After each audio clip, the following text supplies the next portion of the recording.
A peptic ulcer is a sore that develops in the lining of the lower part of your esophagus or various parts of your stomach or small intestine. A peptic ulcer in your esophagus is called an esophageal ulcer. In your stomach, it is called a gastric ulcer. When the ulcer affects the first part of your small intestine, called the duodenum, it is called a duodenal ulcer.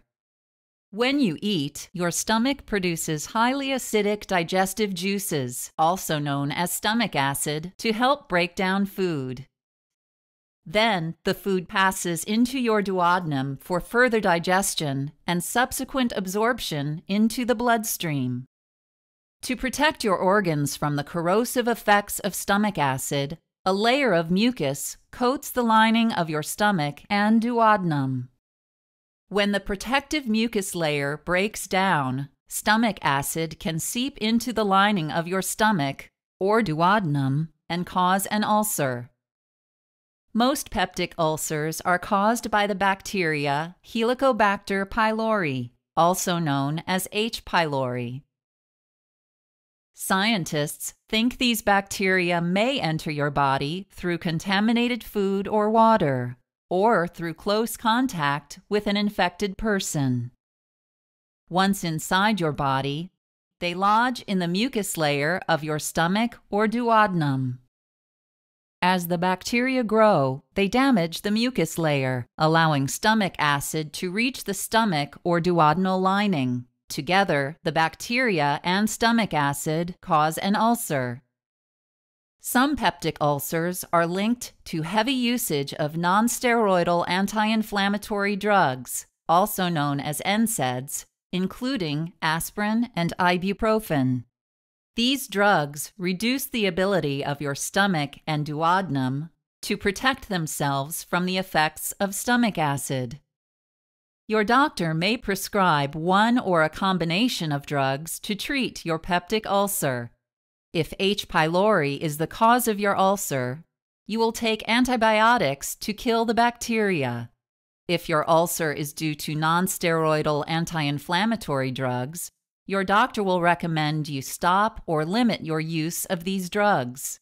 For a gastric ulcer, you may be given a proton pump inhibitor, also known as a PPI, to decrease acid production in your stomach.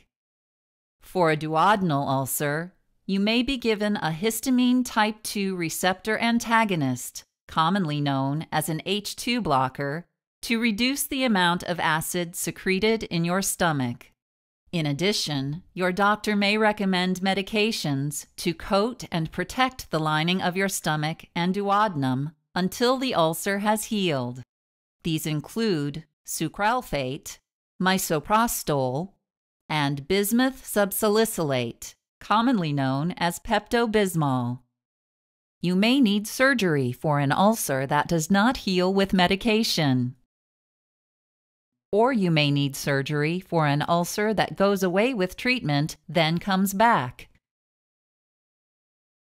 You may need an operation for an ulcer that bleeds. If your ulcer breaks through or perforates the wall of your stomach or duodenum, you may need surgery to repair the damage. You may also need surgery for an ulcer that blocks food from moving out of your stomach. If you have one or more of these complications, your doctor may recommend one of the following 3 surgical procedures: a vagotomy, an antrectomy, or a pyloroplasty. In a vagotomy, your surgeon will cut part of your vagus nerve. Through this nerve, your brain tells your stomach to release acid. After your surgeon cuts the nerve, your stomach will secrete less acid. In an antrectomy, your surgeon will remove the lower part of your stomach, which is called the antrum. The antrum signals your stomach to release acid. Once it is removed, your stomach releases less acid. If your ulcer is blocking the exit of food from your stomach, your surgeon may perform a pyloroplasty. During this procedure, your surgeon will widen the pylorus, which is the opening between your stomach and duodenum, allowing food to pass through more easily.